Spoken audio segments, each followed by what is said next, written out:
Welcome back to the Old Soul Millennial channel. I currently have a serious crabgrass issue on my front lawn. Now I need to act quickly to control that crabgrass, otherwise it's just going to continue to take over and I'm not going to have much of a lawn next year. So the purpose of today's video, we're going to talk about and test this Liquid Harvest Mesotrione. This is an industrial strength broadleaf herbicide, and you're not going to be able to find this stuff at the big box stores. Currently you can purchase these products on Amazon. I'll leave links in the description down below.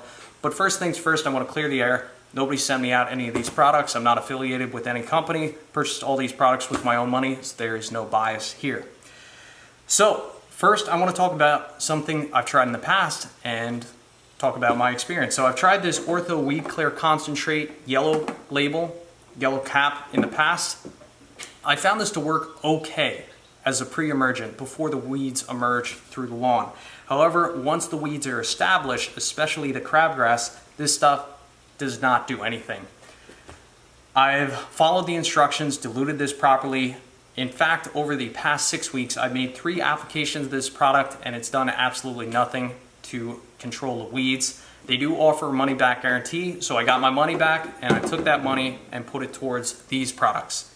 Now, the main ingredient in the Ortho Weed Clear is 2,4-D, and that comes in at 8.658% by volume, so this is a very weak product. Now, let's talk about the Liquid Harvest Mesotrione. I purchased a 1-quart jug. Let me tell you, this stuff was expensive. It was $100 for this jug, but this should last us for a very long time because you really don't need much of this stuff in order for it to work. Now let's talk about the main ingredient in this Mesotrione. I'm not an English major, I'm going to do my best to pronounce this. It is 1,3-cyclohexanedione, something of that nature, and that is 40% of the volume in this jug, so this is a very strong product. It's critically important that you read and comprehend the entire instruction pamphlet, which you can find this on manufacturer's website. I'm just going to go over some of the key points that I've highlighted. So first, for residential lawns, do not make broadcast applications for pre- and post-emergent weed control unless the home lawn is being reseeded and or renovated, as whitening of some of the turf grass may occur. So unless you plan to reseed your lawn, you do not want to use a broadcast sprayer. What you do want to do is mix this properly and just use a pump sprayer and hit the weeds as you see them. You don't want to cover your whole lawn. This is approved for Kentucky bluegrass, centipede grass, buffalo grass, tall fescue, perennial ryegrass, fine fescue, and St. Augustine grass. Some of the common weeds that this product will control: chickweed, clover, crabgrass, foxtail, and nutsedge. That is 5 of the 44 weeds that is advertised that this product will control on the label for post-emergent applications. Now for the ratio. So for a spray mix spot application, for 2 gallons of water, we want to add 1 teaspoon of Mesotrione and 3 teaspoons of non-ionizing surfactant. So I have a surfactant right here, so for 1 teaspoon of this, 3 teaspoons of this, and the application rate, 1 gallon per 1,000 square feet. Now something else I will be adding to this mixture is this. This is Liquid Harvest Laser, and basically it's a blue dye. It's a blue spray pattern indicator, and what this does, when we apply our mixture to the weeds, this blue dye basically highlights the area where we've already applied this stuff, so that way we don't make 2 applications and we don't waste any of this precious chemical here. According to the label on the blue laser here, laser is not permanent and will not stain once diluted. So according to the instructions, we shouldn't have to worry about spraying this on the patio or brick. So we'll just have to see if that holds true. Now as for mixing instructions, for the laser, we're going to add a 1/2 ounce to every gallon. So we're making 2 gallons, we're going to add 1 ounce of laser. So without further ado, let's mix this up and we'll apply this to flagged out locations around the yard, and then we will just have to check back in over the next few weeks to see how well this product actually performs. All right, now it's time to start mixing our concoction. Now, I have our 2-gallon pump sprayer on the table. I've added a 1/2 gallon of fresh water, so that way when we inject the chemical into this canister, it begins to dilute. Now, we are gonna need a syringe, because if you look at the measurements on the Mesotrione, it's in fluid ounces, and we are gonna be measuring out teaspoons. So you're not gonna be able to measure teaspoons with this scale here, so you're gonna wanna have a syringe. So I'm going to measure out 1 teaspoon. Here's 1 teaspoon of the Mesotrione. Next, we need to add 3 teaspoons of a non-ionizing surfactant. I'm not going to wash out the syringe because I only plan to use the surfactant with the Mesotrione. If you're using other chemicals as well, then you want to clean this out, obviously. Alright, that is 3 teaspoons of our surfactant. Right, now it's time to add our blue laser dye. And again, for this, we're supposed to add a 1/2 ounce per gallon. 2 gallons means we add 1 ounce, and you can use the measuring scale on the bottle. Now let's fill our pump sprayer to 2.5 gallons, and let's start spraying.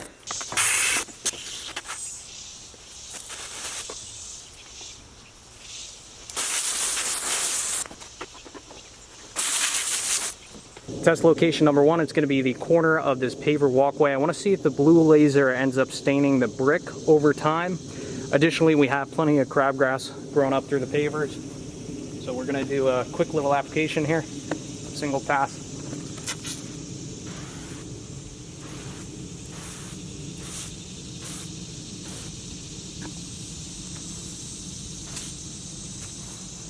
Location number 2, a little bit of crabgrass coming up through the lawn.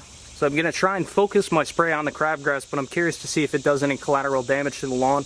The lawn has a little bit of dew on it right now. Location number 3, you can see we have a very dense area of crabgrass. This is what is left of the lawn. You can see I have a pretty serious issue here, so we'll give this a spray, single pass, see how well it performs.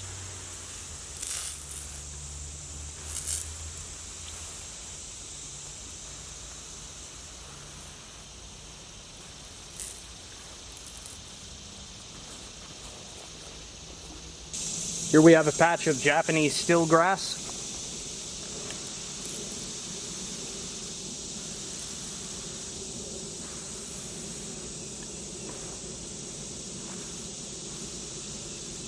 So you can see the effect of the blue laser. It's kind of faint, but it gives us a pretty good indication as to where we have sprayed before, so that way we don't spray in the same spot twice.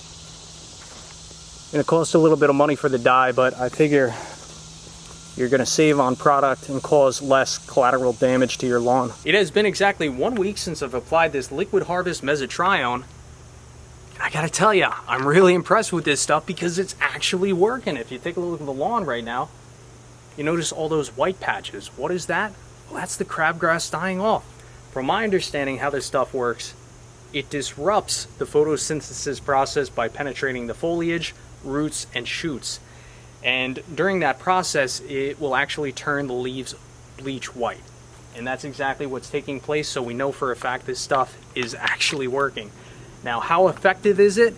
I'd say it's affected about 95% of the crabgrass on the lawn. As for the other 5%, it's probably user error. Maybe I didn't coat it properly or spray enough of this solution on the foliage. Not a big deal if I got to go back and spot spray a few areas, but just really impressed with how well this stuff is working. Additionally, that was at the specified mix ratios. I didn't have to double the ratio. I just followed the instructions and it's actually working. So what I'm going to do now, take the camera off the tripod, we'll go over the flagged areas and I'll share with you some more of my thoughts. So let's start on the corner of the paver walkway here. So the first thing I want to answer, did the blue dye stain the paver walkway? No, it did not. I see no residual blue dye after 1 week. Of course, we had a few rainstorms here, but blue dye did no damage whatsoever. As for the crabgrass, you could see the foliage starting to turn white. So that product is doing what it's supposed to do, disrupting the photosynthesis process.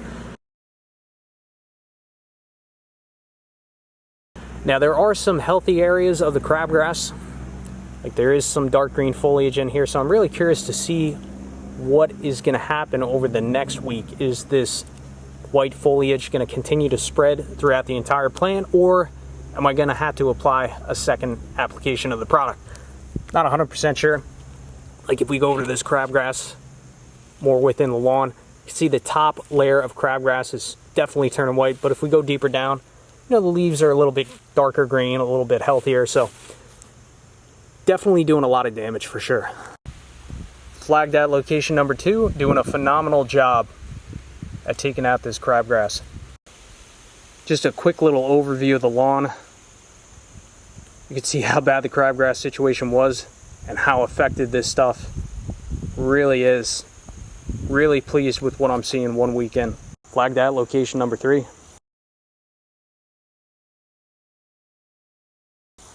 I don't think I really even need to say much here.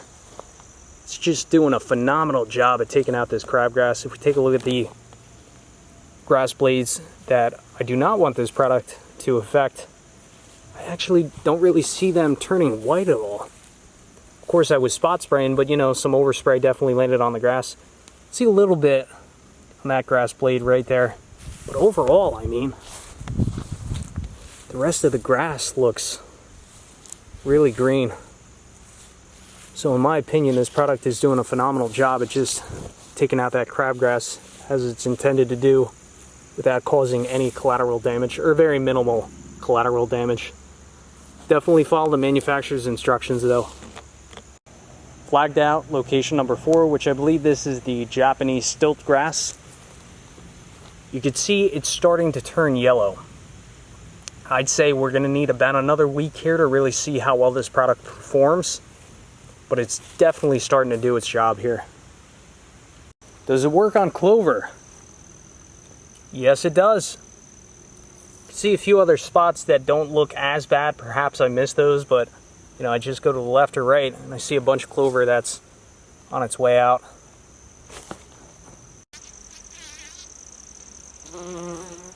Here's another little spot of crabgrass that I sprayed on the patio here. I am noticing a little blue dot there, and we have received a lot of rain lately, so there's just a little bit of staining right there with the dye, so perhaps you want to be a little bit careful about using the dye.